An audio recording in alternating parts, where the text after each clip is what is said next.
Sanchar times Kannada news Chikkaballapur ವರದಿ.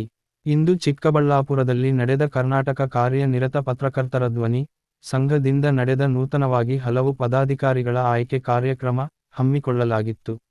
ಈ ಕಾರ್ಯಕ್ರಮ ಜಿಲ್ಲಾ ಅಧ್ಯಕ್ಷರಾದ ಸುರೇಶಬಾಬು ರವರ ಅಪ್ಪಣೆಯ ಮೇರೆಗೆ ನೂತನವಾಗಿ ಜಿಲ್ಲಾ ಗೌರವ ಅಧ್ಯಕ್ಷರಾಗಿ ಸಿದ್ದಪ್ಪ, ಜಿಲ್ಲಾ ಉಪಾಧ್ಯಕ್ಷರಾಗಿ ಆರ್ ನರಸಿಂಹ ಗೌಡ ಮತ್ತೊಬ್ಬ ಚಿಕ್ಕಬಳ್ಳಾಪುರ ಜಿಲ್ಲಾ ಉಪಾಧ್ಯಕ್ಷರಾಗಿ ಆದಿಮೂರ್ತಿ ರೆಡ್ಡಿ, ಜಿಲ್ಲಾ ಸದಸ್ಯರಾಗಿ ಅಸ್ಫಿಯಾ ಅಸ್ಪರಿ, ಶ್ರೀನಿವಾಸ್ ರೆಡ್ಡಿ, ಅಬಿಎ, ಮುದ್ದು ಕೃಷ್ಣ, ರಾಮು ವಿ, ಮೂಸಕಲಿಂ ಉಲ್ಲಾ ಖಾನ್ ರವರನ್ನು ಆಯ್ಕೆ ಮಾಡಿ ಮಾತನಾಡಿದ ಜಿಲ್ಲಾಧ್ಯಕ್ಷರು ನಾವೆಲ್ಲರೂ ಒಟ್ಟಾರೆ ಸೇರಿ ಸಂಘವನ್ನು ಅಭಿವೃದ್ಧಿಯತ್ತ ಸಾಗಲು ತಾವೆಲ್ಲರೂ ಶ್ರಮಿಸಬೇಕು ಎಂದು ತಿಳಿಸಿದರು. ನಮ್ಮಲ್ಲಿ ಯಾವುದೇ ಭೇದ ಭಾವನೆ ಇಲ್ಲದೆ ಪತ್ರಕರ್ತರ ಕಷ್ಟಗಳಿಗೆ ಧ್ವನಿ ಎತ್ತಿ ನಿಲ್ಲಬೇಕು ಎಂದು ಹೇಳಿದರು. ಇದೇ ಸಂದರ್ಭದಲ್ಲಿ ಪತ್ರಕರ್ತರ ಧ್ವನಿ ಸಂಘದ ಪ್ರಧಾನ ಕಾರ್ಯದರ್ಶಿಯಾದ ಬಿ.ವೈ. ನಾರಾಯಣಸ್ವಾಮಿ ಹಾಗೂ ಉಪಾಧ್ಯಕ್ಷರಾದ ಬಾಬಾಜಾನ್, ಕಾರ್ಯಾಧ್ಯಕ್ಷರಾದ ಸುಪ್ರಿಯ, ಸದಸ್ಯರಾದ ಅನಿಲ್ ಕುಮಾರ್, ಸಮಾಜ ಸೇವಕರಾದ ಮುನಿ ವೆಂಕಟಸ್ವಾಮಿ ಹಾಗೂ ಶ್ರೀಕಾಂತ್ ಯೋಗಾಚಾರ್ಯ ಕಾರ್ಯಕ್ರಮದಲ್ಲಿ ಹಾಜರಿದ್ದರು.